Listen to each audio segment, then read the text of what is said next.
What's up, everyone? Ben Askren back with another Mental Monday. Again, answering a question I got. I love getting questions. It really, honestly, it makes my job easier than having to come up with something out of scratch. So send those in. You can send those in to RUDIS. You can send them to Askren Wrestling Academy on Facebook, wherever you want. And I will. I can't promise I'll answer all your questions, but I'll try to answer them. So send those in. So the question today is the athlete. Well, it's the parent sent me the question, but the athlete has a coach who is encouraging the athlete to do only the moves that they are coaching. And this is one of the trickiest questions I have to answer every year as a club coach. I answer this a lot. There's a lot of different high school coaches, and I'm going to try to answer all sides of this question because it's not as simple as saying, well, I wanted an NCAA title and your high school coach didn't listen to me. It's not that simple. It's never that simple. We don't want it to be that simple. Because obviously any athlete who's going to be effectively coached needs to be open to hearing stuff and believing in whatever their current coach is telling them. And I'm not a high school coach, nor would I have the possibility to be a high school coach for 30 different teams where we have athletes from. And so I, generally speaking, I will tell athletes to listen and respect their coaches. I think that's the best practice.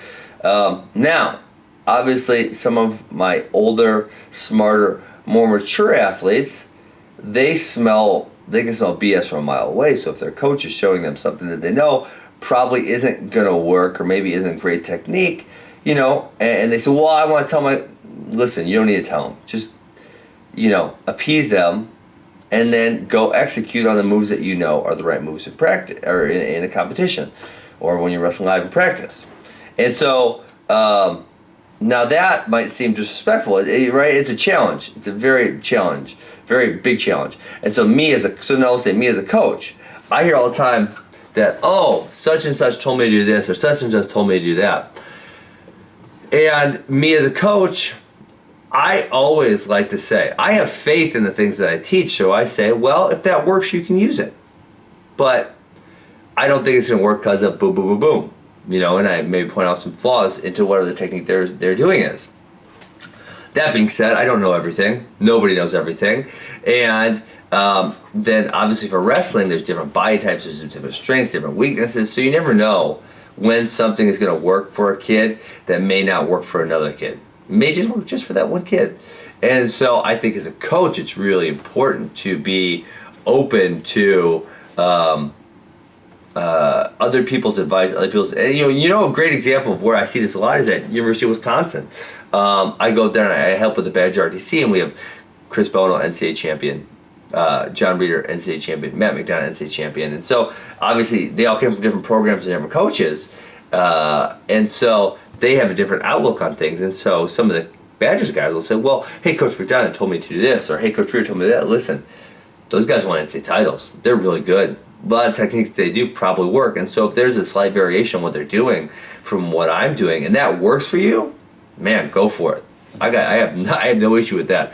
So I think as a coach, it's really important to kind of take your ego out of it and say, listen, man, if that works for you, go do it. I am totally 100% okay with that.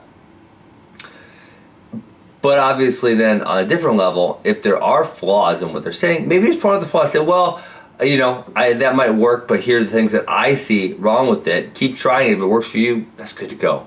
So I think this is a dangerous one in wrestling. I think there are a lot of coaches who maybe get their ego a little too involved, and they get their feelings hurt if one of the moves they're showing doesn't work or someone doesn't like it. They get their feelings hurt over it, when really my purpose as a coach, in my opinion, is to help my athlete be as successful as possible. And if he's going to go get techniques from somebody else that are going to help him along the way, that's fantastic. Albeit at the same time, we can't have too many influence, too many cooks in the kitchen. That doesn't work for a lot of people. So there should be only one or two guiding principles, principles meaning coaches in the kid's life, which are kind of telling him what to do and how to do it. I think that's a really important thing also. So that is a dangerous question to answer. That's a really tough one to answer. People's feelings are going to hurt. And so I tried to answer from as many different perspectives as possible that I could. I hope that makes sense to you. People's feelings are involved, so you need to tread lightly. when you are picking what moves to use, when you have a coach who is really specific about what he wants you to do, even though you may not believe in it. That is a topic to tread lightly on.